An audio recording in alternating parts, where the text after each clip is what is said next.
আজকে তোমাদের সাথে শেয়ার করছি কাঁঠালের পিঠার রেসিপি। একদম দুর্দান্ত একটা সহজ রেসিপি।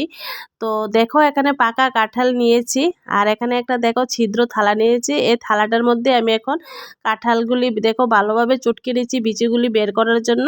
তোমরা চাইলে এক্সট্রাভাবে বিচি বের করে ব্লেন্ডারেও ব্লেন্ড করে নিতে পারো, কিন্তু আমি এটা করব না, কারণ আঁশগুলি থেকে যায়। আর আমি যদি এই থালার মধ্যে চালি তাহলে কিন্তু আঁশগুলি আমি ফেলে দিতে পারবো। আঁশগুলি না খাওয়াই ভালো। তো দেখো কি সুন্দর করে আমি কিন্তু একসাথে চটকিয়ে বিচিগুলি এখন ফেলে দিলাম।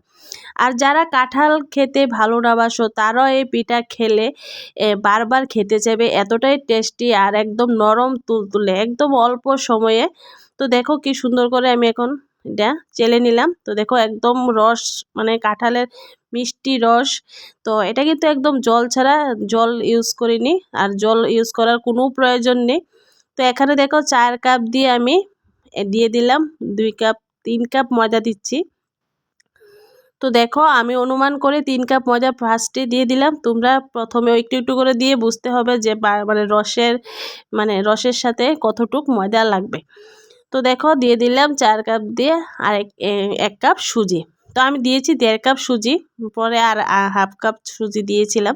তো দিয়ে দিলাম স্বাদ মতো একটু লবণ, অবশ্যই লবণটা দেব।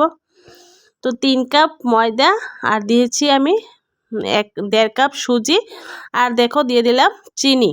আর চিনিটা তোমরা কাঁঠালের মিষ্টি অনুযায়ী চিনিটা ইউজ করবে। আমি এখানে ছোটো 4 কাপ দিয়ে 2 কাপ চিনি দিয়েছি।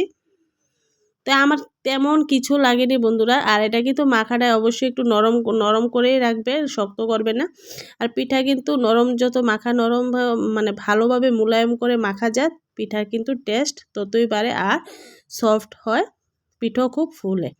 তো দেখো এই যে আমি কিন্তু একদম ইনস্ট্যান্ট পিঠা বানাচ্ছি, কোনো এমন তোমরা চাইলে 10-15 মিনিট ঢাকা দিয়েও সুজিটা ময়দা সব কিছু মাখার পরে রেখে দিতে পারো। তো আমি তা করিনি, চাইলে সাথে নারকেলও দিতেও পারো, আমি নারকেলও দিইনি।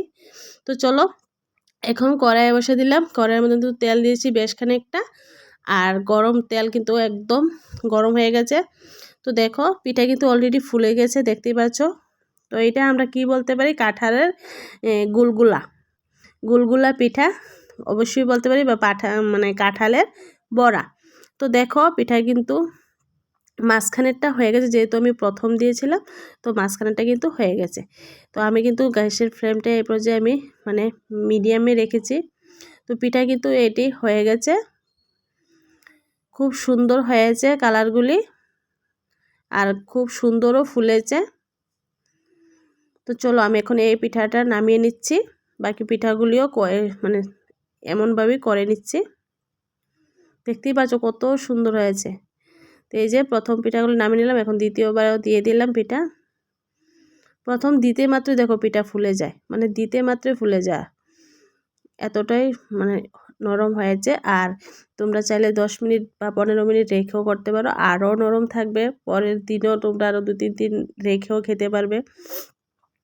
তো দেখো পিঠা কিন্তু আমার সবগুলি পিঠা আমি করে নিচ্ছি।